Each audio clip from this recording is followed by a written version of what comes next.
Hi all, this is Laura Stinchfield from thepetpsychic.com. It was awesome to be a guest on Leave No Paws Behind, Poolside Pet Talk. We discussed all things animal communication. It is my hope that you also learn a bit about how you can speak with the animals. Enjoy! Happy Thursday. Good afternoon. This is Toby of Leave No Paws Behind. I am here with Missy Woodward, my right, left, arm, leg. She's here with us today, along with our very special guest, Laura Stinchfield, the pet psychic. And I am so excited. Did I tell you that pre this? I'm so excited about this. But first of all, welcome, Laura. We are absolutely thrilled to have you here. I want to tell you a little bit about Laura. Laura is an internationally renowned pet psychic and people medium. For decades, she has studied animal behavior and training, animal communication, telepathy, mediumship, death and dying, the afterlife, reincarnation, personal growth, meditation, and consciousness. Laura is the voice for anyone who cannot speak for themselves. I love that, by the way. And her work is a source of knowledge and comfort to people and animals around the world. So again, welcome, Laura. Thank you. It's a pleasure to have you here. And I'm sure everybody else, as well as myself, want to know a little bit how you got started and how this all began for you. Yeah, so my whole life I've been talking to the animals and hearing the animals, but I didn't know until I was in my early 20s that I was doing anything different than anybody else. So when I was little, I just kind of knew like if my dog had a stomach ache or why my horse wasn't jumping, and I couldn't understand why people treated animals a certain way. Like for instance, trainers hit horses for not jumping high enough or hitting the jump, but when they knew that their back was hurting. And so that was something that took a long time for me to learn, that people didn't see what I saw with the animals. And then there were two like really big sort of pivotal moments for me that really made me realize how we send and receive information. So the first one is I had a cat named Juliet, and I was in my early 20s, and I would go backpacking all the time with my boyfriend. And when we would leave, I would leave her with a whole bunch of food, and my sister would come every day and check in on her. And then we would come back from backpacking, and Juliet would meet us at the door, and she would just give me a dirty look, and she would take off. And sometimes she was gone for days. And it was really upsetting to me because it was clear that she was really upset that we were going away. But there was something that was missing. So I read in this book called Animal Talk, which is by a animal communicator, Penelope Smith, I believe is her name. And it told me to picture the sun rising and setting for as many days as I'll be gone, and then picture myself happily coming back. So I did that for Juliet. And when I came home from that next trip, she met me on the stoop, and then she came into the house with me, and then she slept with me that night. And she was purring and kneading me, and just even sleeping with me was unusual. So it was really remarkable. And it made me really realize to be super conscious of what we're sending and thinking to the animals. And now that was a time before the internet and before I knew anything about sort of positive thinking and consciousness, and that it's pretty out there now about to pay attention to what we're thinking and saying to the animals, but I had no idea at that time. Right. So wow. And that's simple for anyone to do, Right. to communicate with their animal that way. The second incident when I got it back was I had moved to California from New York, and I started to study with an animal communicator named Carol Gurney, who's wonderful. She still teaches.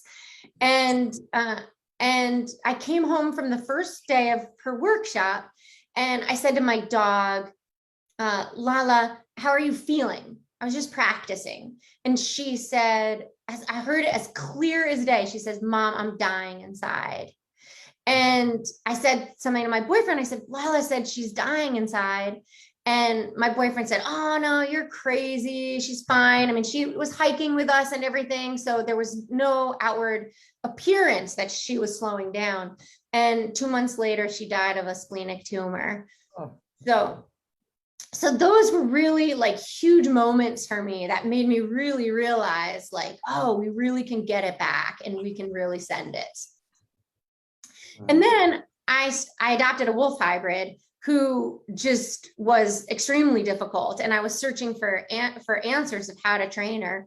And I started learning with Linda Tellington Jones, and learning the Tellington Touch method, which is a humane way of training animals.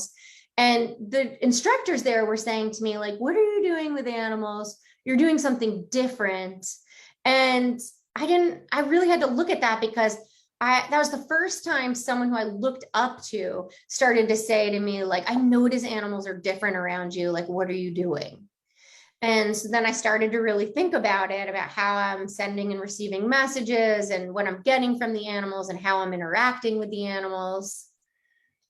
So then it just went from there. I was an animal trainer for many, many years and did the pet psychic stuff on the side. And I was really, really shy.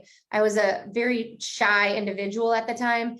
And I started to recognize that with the animals that I was training, if I explained to them what I needed them to do and why, their behavior started to change faster. And I had 6-week dog training programs at that time. And so then people started to ask me like, hey, Laura, what are you doing when you're sitting over there, just like hanging out with my animal? And so then I started to tell them that I was talking, and then clients started like wanting to hear what they had to say. And that was kind of a fun journey for me too, because I was so shy. I only told like a quarter of what the animals were saying because I didn't trust it enough. And then it just slowly over the years, I just faded out the animal training until all the pet psychic work. fascinating, fascinating. It's funny. I don't think my animals, when they talk to me, are quite as nice as yours were. They told me to just go away, and I must be doing Chill out, Mom. because I've been saying the popcorn for 6-7 years now. Okay, and this is why you have to tell me you have to go potty outside and not in here. And he looks at me and says, "Yeah, I don't think so. It's never gonna happen." Okay, so let's address that issue. And this is like a small dog that's going to the bathroom inside. Oh yeah, he's 16 years old. No, I joke about that. He has but that's a common issue that people have. He has since broken that pattern, and he lets me know now when he has to go potty. But good. But I know that people, they have that issue. I mean, I look at little Simba today, and every morning I do this. I do just what you do. I talk to them every morning. I'm sure everybody does. I go in and say, "Good morning. How are you doing this morning?" He's laying there right now, and he knows I'm talking to him. His tail is wagging. Okay, and he's so excited. He'll get up and his little feet dance. And he tries to bark. He can't quite bark yet because probably something with his throat, but I should ask him, right? Right. We should ask him. Tell me. Yeah. And it's just it's just a delight. But again, there's so much that I want to talk to you about from all of what you do. And I want to start out, if you don't mind, Stormy's Words of Wisdom. Okay, you sent us 2 books. The other one, these are both by Laura Stinchfield. You can get them can they get them on Amazon? On Amazon or any bookstore they can order them from, or they have them in stock. Right. Stormy's Words of Wisdom and Voices of the Animals, both by Laura Stinchfield. Excellent, excellent read. I couldn't put this book down once I started. And I just have a couple of questions from that. One of my favorite ones from Stormy is on page 27 of this book. Okay. And Stormy says, animals come to you for a reason. You learn about yourself and they learn about themselves. Some learn how to love, how to be nurtured, how to have patience, how to deal with anger in oneself and in others, how to have compassion for every being, and how to meet everyone where they are at. Was this a culmination of what Stormy wanted to teach others, or was this him channeling that message to you? It's a it's him wanting to teach others. He sat with me for so many years while I spoke with clients, that he really had a good sense of what was going on with people and their animals. Although during my life with Stormy, those all probably rang true for me as well. I think in our journey with animals, it rings true for, that could ring true for a lot of people. And like that part about anger, frustration, like with my wolf hybrid, I definitely felt that. And I definitely had to learn like how to deal with her behavior, and how to communicate with her in a non-frustrated way. Yes. So for sure. I understand that. I mean, I always say that three of greatest life lessons I have ever learned come from my animals. I mean, I have learned them from my animals more than humans. That trust is a given. I mean, trust, needs to be earned. Yeah. Forgiveness is a given, and love, when it's unconditional, it comes purely from the heart. So Yeah. we learn a lot from our animals, and I always try to tell people, if you sit long enough and you listen, they will tell you. Now, I'll be honest with you, I don't hear it the way they speak to you. I mean, I don't hear them say it, but I get a sense that that of what they're telling me, or if they're even coming from the great beyond, what message I'm trying to receive. But Yeah. I have to stay open to it. And for me, that is not hard for me, because I'm a very spiritual person. So I can open it up and not be afraid and say, oh, okay, yeah, I'm listening. Like Fraser Crane used to say, okay, I'm listening. You just have to be open to listening. You said something that's really important, that you get it in like a sense of knowing. And that's true for a lot of people, that they'll get it in a sense of knowing, or some people will get flashes of picture in their minds, or some people will have a feeling in their body. My mind just happens to transfers it into words, but that doesn't make it any better or more accurate than someone who has a sense of knowing or has visuals in their minds. Right. So I think it's really important for people to say, okay, how do I receive information? Like, how do I get it? And then see if you can make that skill stronger, concentrate on that for a little bit. And then those other bits and pieces will come, like words might come or pictures might come. But first concentrate on the way you are receiving. Right. And would that be something that you would just recommend we just relax with, rather than try to force it? Yes, there is definitely, like when we're receiving information from the animals, there's definitely like a sitting back and relaxing. Sometimes I relate it to kind of like sitting back in a movie theater chair. Right. You're just about to watch the movie. You kind of just have to let go for a second. Or the same thing, I also say it in this way, and this is like both, I usually say this in regards to animals communicating us from the other side, but it could relate to animals here as well. That it often reminds me of surfing, where you're like waiting for to catch that wave, and you can kind of feel the power of it. And then you're up on that top of that wave, and you can either choose to kind of, paddle and surf that wave, or you can bail out, or you crash and burn.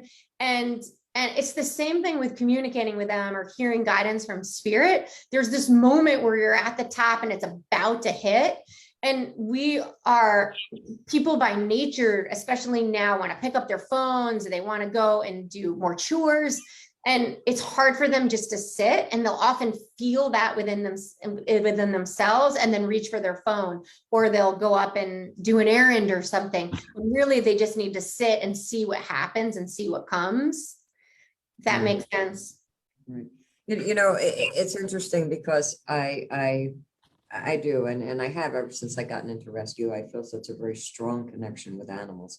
Okay, when I lost Rambo this year, my heart was shattered. I mean, just shattered. Okay, and I would sit out on my patio, and the tears would come, and I'd say, "Oh, Rambo, if you could just let me know that you're okay." And that it's going to be okay, and the tears would flow. And within that minute, and I took pictures of it, within that minute, I look up and I see this huge head of a deer, okay, that is right there at my pool, just standing there. And I looked at it, and I smiled because it looked me straight in the eyes. Okay. And it stood there for a couple seconds. Remember that, Missy? I took those pictures. It stared at me, and I looked up and I said, thank you. Yeah, so you recognized it. I did, because the deer, it's a symbol of peace and calm, Yeah. as are my doves. Yeah. My doves will come every now and then when I see a dove, and it's normally when I'm troubled, and I'm troubled about one of my animals. And all of a sudden a dove will land on the fence on my patio and just start cooing. And it's like, I do get that sense of, sometimes I feel nuts and crazy, and I say, okay, Toby, you've been in the house way too long by yourself. No. But it gives me a sense of peace, and it gives me a sense of security, and it gives me, and I do believe, I do believe in miracles. I do. I've seen so many happen since I've done rescue that I do believe in that. If you don't mind, I'd like to break that down for a second, because I think other people have similar experiences and they're not recognizing it. So what I say a lot is that the number one way that an animal or somebody on the other side can let you know that they're around you is by placing a memory in their mind and then wrapping their spirit around you. And so oftentimes that wrapping of their spirit around you makes you sort of well up with tears and makes you cry. So it's possible to me that when you were sitting out on the patio, the reason why you started to remember him so strongly and well up in tears is because he was there and he was present, but his memory sort of triggered the human emotion of grief. But then because you're a spiritual person, you were able to feel that and then open up your heart and then ask for him. And that's what I tell people: when you feel those memories come, instead of going into that deep despair, say, are you there? Can you give me a sign? And that's exactly what you did. You said, can I give you a sign? And then you were able to be present in that moment. You were able, it almost feels like a void, or like time stands still for a second and everything is amplified in the environment. And you see that deer and you have that interaction. But not only do you just see that deer and you sit with it for a little bit and are grateful for it, but then you're able to acknowledge it as a sign from him. What happens a lot of times is that people will experience those things and they'll be like, I don't know, maybe it was just a deer. And then they don't give their animal credit for that magical miracle that you just pointed out. And so then the animals in spirit going, oh, geez, now what do I have to do? I've got to try and find something else. I've got to blow the wind, or I've got to try and come in a dream, which is super hard to do. And so it was really beautiful to hear the way you explained it, because that's really how people need to go about that and experience those moments. That made me cry. Oh, so sweet, because it's so powerful. And maybe he's there right now with you too. That's right, Mom, Well, he used to, when I would do these poolside pet talks, he would be right here, right next to me. Yeah, sure, he's there. Totally. But it's interesting you say that, because every time I have been troubled by a heartache or feeling about my animals is when the deer appear. I don't see the deer. Other than I always look over the fence and go, oh, are my deer here? But I'm not thinking of my animals, or I'm not feeling my deer aren't there. And then if I have a day where I am, and it's very strong, I look over and there's my deer. It's so beautiful. It's so beautiful. And so it's become the sign for you and your animals. So your animals can say, okay, I know this is a hard day for her. We're going to show up. We're going to appear. And you're in the flow. You're in the flow of the universe. So it happens. And that's exactly how it happened. I understand what you're saying now, because sometimes I think, my God, if I tell this to my son or something, he's going to say, you're crazy. No, Mom, you need to get out. But in my heart, I'm not. And I always post it on my Facebook. I post it, I post it. Lately, I've had these this little baby lizard that will come and visit me.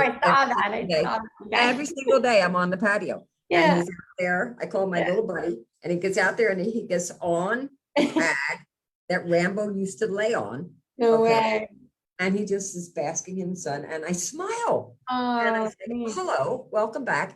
So in a sense, even though my sadness still comes with my loss for all of my animals, for that moment in time, I get relief and I feel, Yeah. okay, they're letting me know they're still watching over me. They're letting me know. It's like somebody, one of our friends the other day, she posted this beautiful cloud thing that she saw.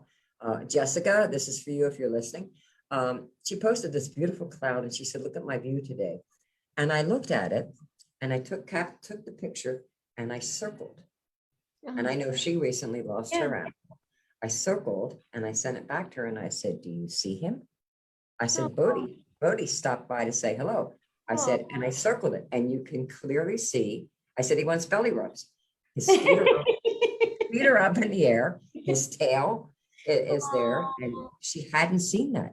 And she was so grateful for me that I pointed it out. Yeah. You know, I said, he's right there. He's saying, hi, Mom. You know, so again, I happen to be a person, I do believe in the psych. I do believe in the great beyond. I do believe there is something other than this standing right here.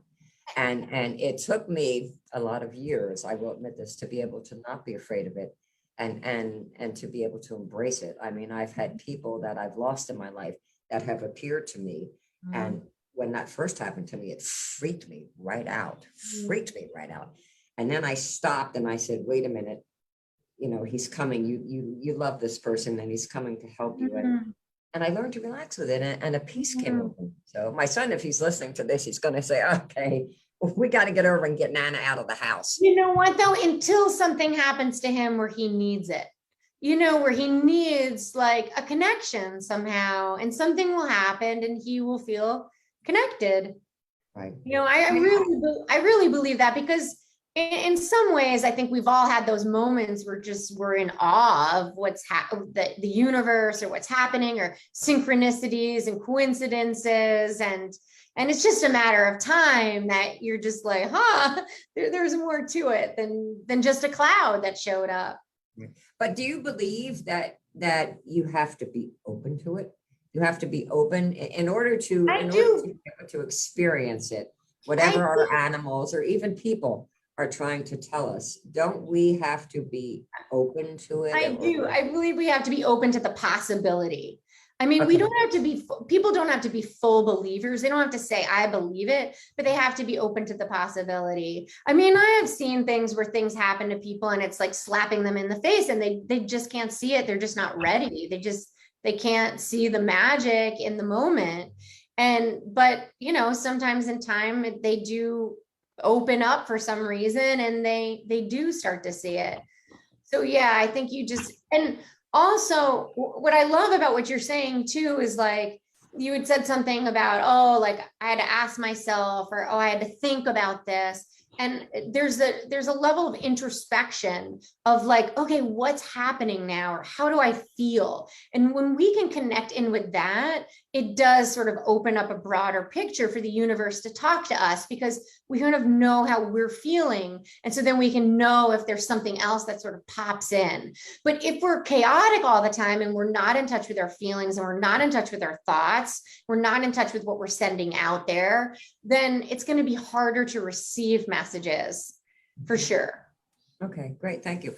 Another thing I want to talk to you about is, and I'm going to get into this a little bit more. My question here is, how do you deal with animals who have been neglected, abused, or abandoned in any readings that you do? And can you help them feel better about humanity? And what do they tell you about life? Now, the reason that's important to me is that we recently rescued Simba. Okay. Simba was, we believe, sliced with a knife. He was strangled or choked. He was kicked because he had bruises all over his groin. He had 5 broken ribs, okay, and broken canine teeth. An animal that seriously would have absolutely no reason to ever trust another human being in his life, okay, and yet some which way I believe he knew we were there to help him. And when I brought him home to me, I promised him, I said, I know that your past would absolutely devastate me if I knew what happened. I said, but all I can do, and I do this with almost each and every rescue we rescue, I say, I know you have a past, but I promise you, from this point forward, you are never going to know that again. So my thing here is that how do they actually communicate with you? Do you, I know in little signs with different animals I've had here and little motions that have happened, I catch, I said, okay, that must have been what did it. Like Popcorn, for instance, his nose was off his face. I had him outside one time in the dark. I had a flashlight. The minute I had that flashlight in my hand, he went to the ground. He cowered and shook and cried. And I immediately dropped the flashlight. I said, okay. I said, perhaps that was what they beat you on the nose with, Yeah. So I said, it's okay, Popcorn. That's not going to happen again. And little by little, I learned and worked with him to let him feel safe again. So how do you deal with, or how do you, I guess my question is, how do you learn? Have you done readings on animals that have been abused? Thousands of them. Yeah. And I pretty much tell them the same thing that you were telling them, that they can talk about their past if they want with me, or they don't need to. And I tell them that it's normal to have memories, because a lot of these animals have post-traumatic stress. So something will trigger it and an old memory will come up. And it can take up to a good year after you rescue them for those even to subside. They'll get worse once they feel safe, and then they'll subside.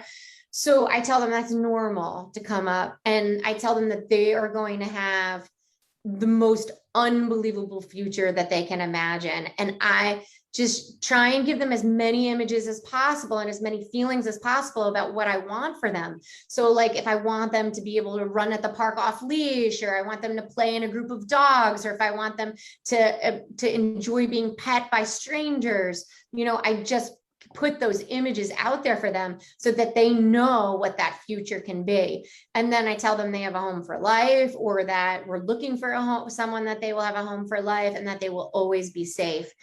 I try and stay away from saying things like, no one will ever hurt you again, because you kind of have the feeling of the hurt and the picturing of the hurt. So you say, everyone will always, you will always feel safe. Everyone will always be kind to you, if that makes sense. Instead of saying, don't be scared, I say, be brave. And then I look for moments where they are showing bravery, or they are showing like they're coming around, and then I praise them and I point it out, or when they're living in joy. And I said, that's that joy that we want you to have more and more of. So I get them to see if they can bookmark that feeling. So when you see him playing or doing something that's happy, even if it's just lying in the sun, be like, remember this feeling, you're going to feel more of it. Right. Oh, and he's just so joyful. So in essence, that's neat. Not what you say, it's how you say it to them. It's how you say it. Yeah, it's definitely how you say it. That's very, very important, that you picture what you want them to feel rather than what you don't want them to feel or do. Like when you say, don't pee in the house, you're picturing them peeing in the house. So you want to say, when you pee outside, I'm really, really happy. When you pee inside the house, I'm really, really upset. Interesting. So, yeah. So like you can say, I'm upset when you pee in the house. It doesn't always have to be positive, but I'm really happy when you go outside. Exactly. But I'm happier when you go outside. Yeah. It's so funny. I do. I have such relationships with my animals. And like I said, some people would say, it's the crazy dog lady. But like with Popcorn, I have like little pee pads in there for him. Should he have to go, they're there. Yeah. And I'll go in and I just start laughing at myself, because he'll get up and he's wagging his tail and he's whirling around. And I look at him and I point down and I said, do you see that? I said, you are like 1 inch away from the pad. What's up with that guy? Yeah, so like you want to say Popcorn, always on the mat, always hit the mat. Can you do it, buddy? You can do it. Always on the mat. And like really kind of stress it, buddy. You're such a good boy when you hit the mat. It's interesting though, like, I have 5 dogs. And so I have had like the peeing in the house issue with them, and because many of them are rescues, but it's very interesting. The 2 ferals are the ones that had the peeing in the house issue. So they would pee like near, like after they finish eating, they would go and pee on their food bowl or something. Right. So I think it's also very important to realize like their history and why they're peeing in the house. You're absolutely right. See, we believe that Popcorn was somebody that was in a kennel cage all his life, small cage. When he first came here, he would drink his urine. I mean, he had urine stained things. So sad. He would drink his urine and he would eat his feces.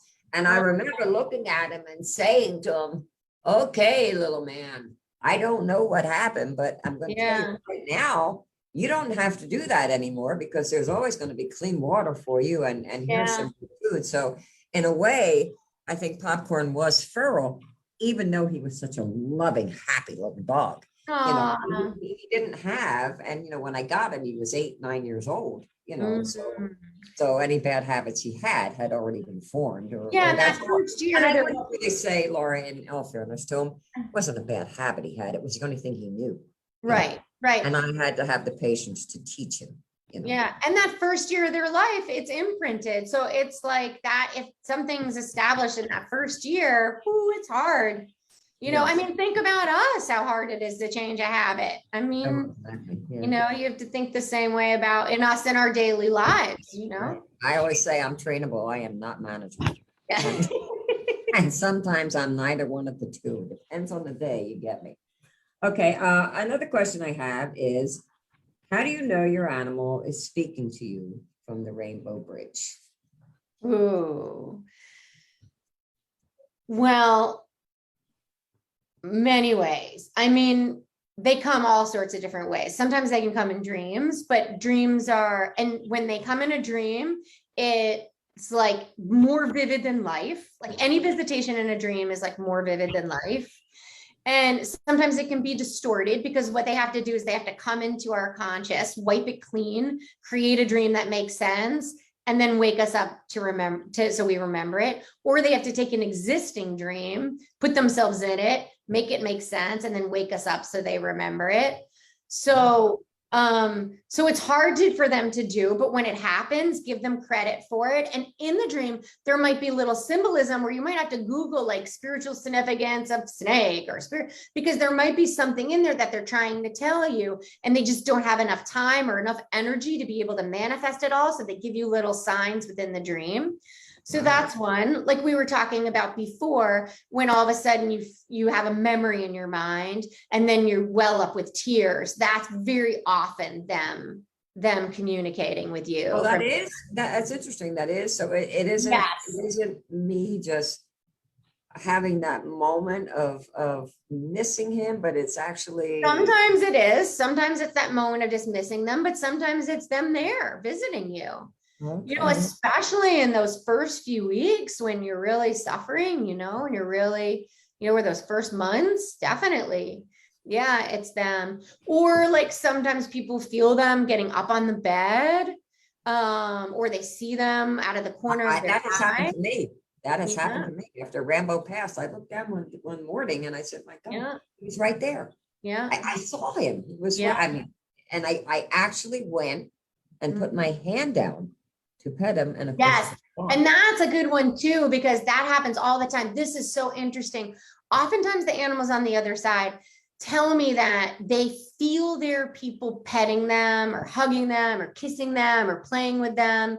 And sometimes I'm like, are you doing that? I asked the client, are you doing that with a pillow or a blanket or a stuffed animal? Because oftentimes people are lying on their beds or they're doing something with their collar or the ashes, and they're stroking it and they're thinking about they're with their animal so much in their heart, and they're touching a pillow or a blanket or a ball or whatever it may be. And the animal is feeling that on the other side. So their essence is feeling that stroking or that kissing or that hugging. It is really remarkable.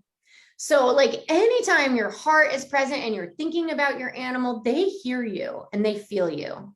100%. Interesting. 100%. I've often thought, and then we can get to some of those questions that the listeners have.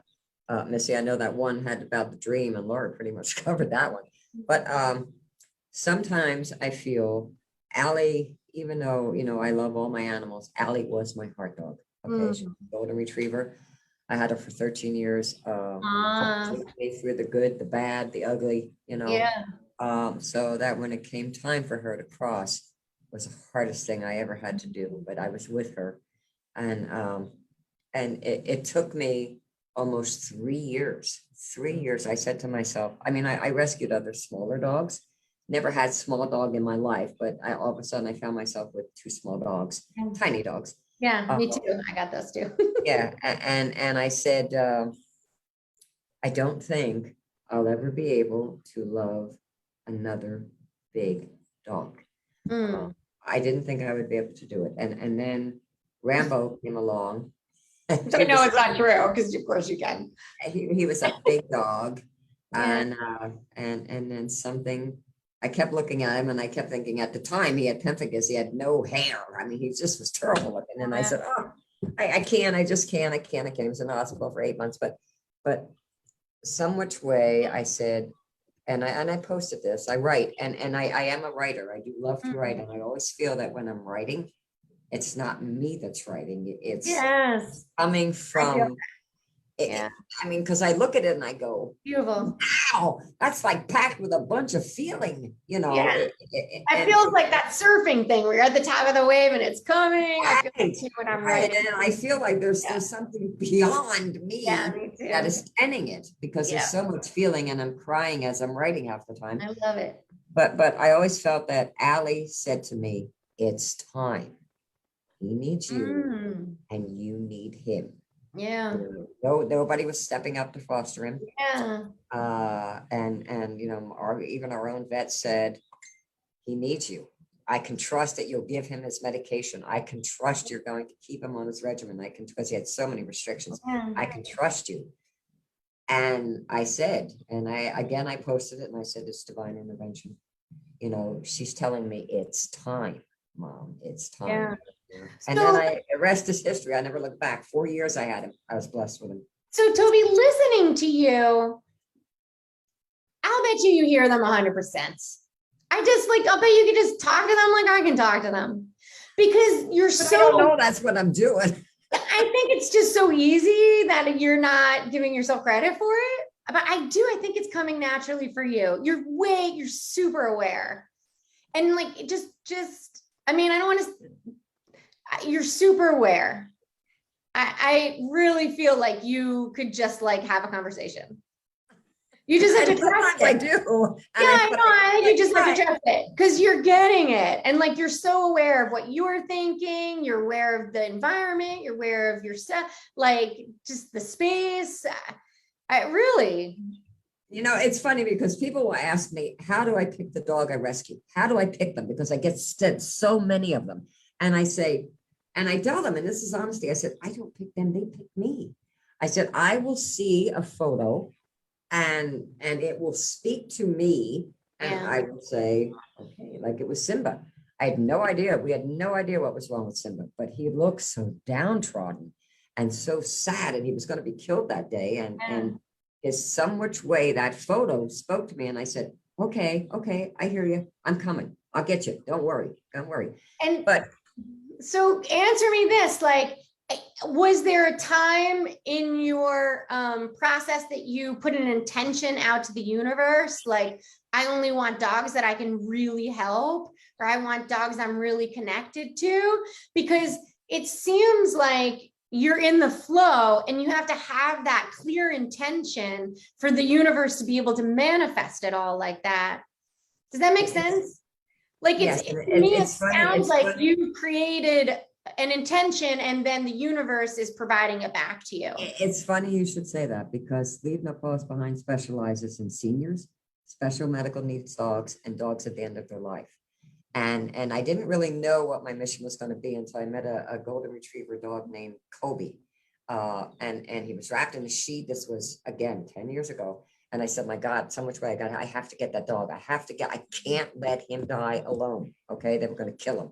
And things worked out, and we had the dog. We brought him to the vet. He never made it out of the car because he was riddled with cancer. Our doctor ran his hand over and he said, I'm so sorry, Toby. He had tears in his eyes. And he said it's his time. And as he went in to get, the euthanasia shot, I sat there with Colby and I petted him on the head, and he was looking around, and I looked at him and I said to him, I know I'm not who you're looking for. I know I'm not the person. I said, I know I'm not the voice you're waiting to hear. I said, but I'm here. I'm here, and I'm here. Don't be afraid. And just like that, he took his paw, because I had my hand down. He took his paw, and I have a picture of it. He placed his paw on my hand, and he took his last breath. Oh my God. He would just felt free, and I was in tears. And then I said to him, I petted him after he was gone, and I said, I know now what my mission is. Oh my gosh, isn't that amazing? And you felt his spirit go, because you said, and he just felt free. Yes. So you felt him feel free. I guess, yeah. I didn't know it at the time. But because it was all about feeling, I was just feeling it. Yeah. And then that became my mission, to try to assure that no senior animal ever, that no senior animal died alone and wondering. Is that so beautiful? Life matters. I wanted them to know that no matter what, whether it's a day, a week, an hour, a month, a year, it mattered to me. That's beautiful. Your life matters. Somebody cares about you. So I guess, so I'm not nuts. God, no. I mean, you're probably like way more sane than most people. I mean, because you have it all down. Are you hearing that, Frank? Yeah, and you're professional. Laura, don't go too far with that, okay? Don't go too far with that. That's so funny. He's nuts for the animals, that's for sure. We have just a couple of minutes, and I so appreciate it. I could talk to you forever, and I'm sure at the end you will tell us how people can call you to book sessions if they want to. But Missy, are there any questions from the listeners? Hi. You did touch on the dream aspect, and what I was getting from you is that it's hard for some animals to come through. So one person was talking about, they have a lot of grief, and that their animal came through to them and telling them how much they love them and everything, Susan Lopez. And, she said, I felt the dogs telling me to love other animals, like to move on. Whereas another woman is saying, Stephanie Marachi is just saying, I just feel so bad because they never come in my dreams. So you've already stated that it is difficult. It is very difficult, and not everyone's mind is easily manipulated like that. I mean, it's hard. They have to wipe your mind clean, and it's just not easy, and it takes a lot of energy from them. So they come in much more subtle ways and an everyday basis. I wouldn't be holding on for a dream. If it happens, awesome. But if it doesn't happen, it doesn't mean anything. You could still have an equally miracle event. Right. It's interesting you say that, because none of mine have ever come in my dreams. Because you're having those other instances and you're giving them credit. Right. So that's not an avenue that they need to do, that they need to experiment with. Another question that it's a behavior question, which is some of the other questions I had too, is, she said, do animals ever do anything out of spite? So in a way, are they communicating with us to tell us things? And you've been a trainer. How do you use your communication in training to be able to help facilitate better behavior? Yes. So which listener was that, Missy? Which listener? Yeah. That was Stephanie Marachi. That was her second question. So that's like a really tough one. I mean, we really want to explain to the animals the behavior that we don't want and make it very clear, like let's say the cat's scratching the furniture. When you scratch that furniture, that makes me really upset. I like to have nice things, and then picture nice things. Please, go and scratch your scratching post. So that's really, really important to just be clear on what you want and what you don't want, and just talking to them about that. That very often can just fix a behavioral problem.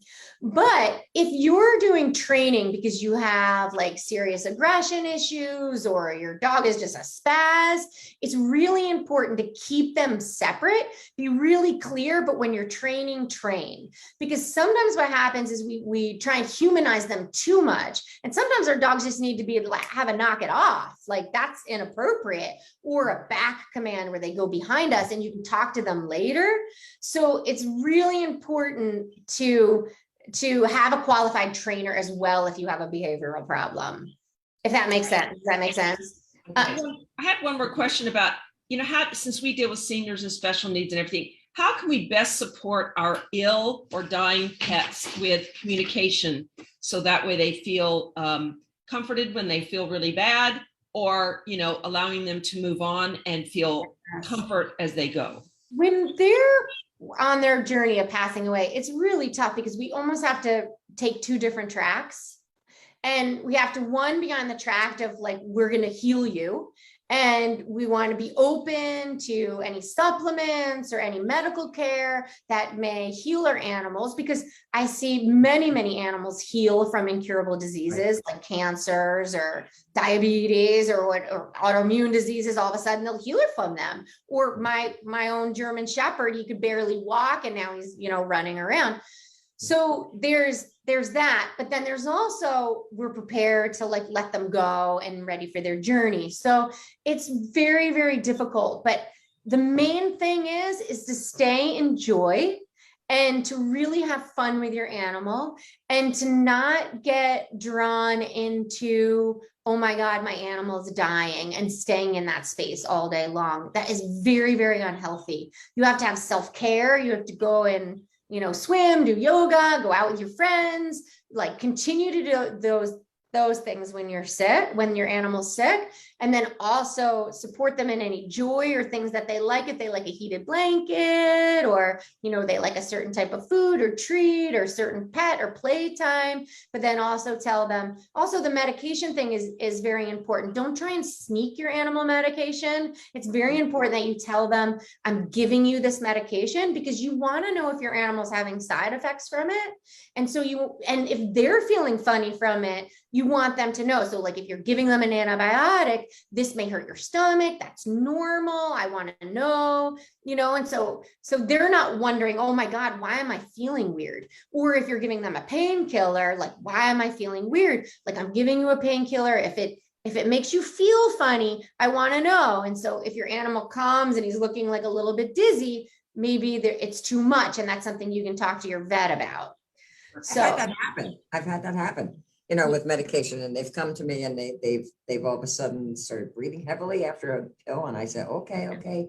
All right, let's talk to the doc about this, and of course, not knowing that, that's what he's telling me. I'm just very much aware. I have one last question. I have two dogs. Rambo was one, Simba is another, who will sit down in front of me, and you can see pictures of them. And they have this intense stare. Their eyes are just focused on me. It's like I sit here and I look at them and I go, wow, really? Yeah.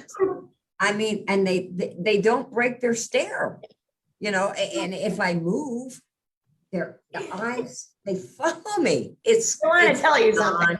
Stop. So they want to tell you something. And so a lot of people say, like, what is my dog saying when they're staring at me like that? Or what does my cat say? And then I ask them, and the animal's like, bah, bah, bah, bah, bah, bah, bah. There's like a million things they want to say. So they just want to tell you something. So you have to tell them, like, show me with your body, or tell me when I'm sleeping, or just keep telling me over and over again. And what happens is sometimes we're trying too hard to hear them back. And so then we're not getting it because we're like, what are you saying? What are you saying? And so you're trying too hard. But later on, when you're in the shower, when you're doing dishes, or when you're going to sleep, or when you're just about to wake up, all of a sudden it will hit you and it will be like, oh my gosh, we should go to that hiking spot that's like an hour away. And like, that's what your dog had been telling you, but you didn't relate it to that's what he was saying earlier. But it's like your brain has like a little answering machine and it will replay it later. Interesting. And so the other day when he did that, and I had posted the picture of his intense stare, I looked at him and I just said, I love you too, Simba. Oh, well, maybe it just said that I love you. Tail just wagged away. Oh, so he might have been telling you he loved you. But you know what you could also do, especially because you're a writer, is just sit down and free write and just say, he's saying this to me. and just write. And then in there will be a lot of what he says. Some of it might be you, but then you'll be able to learn to weed out what's coming from you and what's coming from him. Interesting. Interesting. I can't thank you enough. I could talk to you all day, but Oh, you're so fun. because you're a psychic, so you already know that. I Yeah. could talk to you all day long. Missy, is there anything else that Of course, they can go to thepetpsychic.com to find more about our fabulous guest. Also, the 2 books, we're both putting them up. And also, I thought I read somewhere, do you also teach people about? I don't teach people right now. I just do sessions, individual sessions, but I will be creating a teachable that is on the agenda. So there will be a course coming out. I'm just not probably mid next year. Great. Yeah. So everyone, I know we have had people from all over the country writing, and people still have a lot of questions. But the thing is that I'm sure they can find out other places. And you probably, do you have a YouTube channel? I do. It's YouTube/the Pet Psychic or Pet Psychic, just Pet Psychic. Okay, so that way they can possibly watch you talk about other subjects. That's for sure. There's lots of content on my YouTube channel. Oh, and then Facebook and Instagram on all of them. Right. Perfect. So much. Well, it's great. Thank you so much for coming. Thanks for having me. So appreciate it. Thank you so much, Laura Stinchfield from the Pet Psychic. Her 2 books I recommend.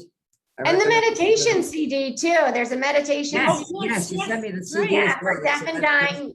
You can purchase that on my website or it's on Amazon. Can they purchase the books on your website too? It will direct you to Amazon or Barnes and Noble. I recommend these. Excellent reading. You'll find a lot of comfort in these. Laura is just amazing, and you know, she's gotten, Dr. Doolittle's got nothing on her. She's just absolutely fabulous here. And again, thank you so much for joining us, and thank you all for listening. I love you all. God bless. Stay well. Stay safe. Thank you for all you do for the animals and for your continued love and support. And remember, just listen.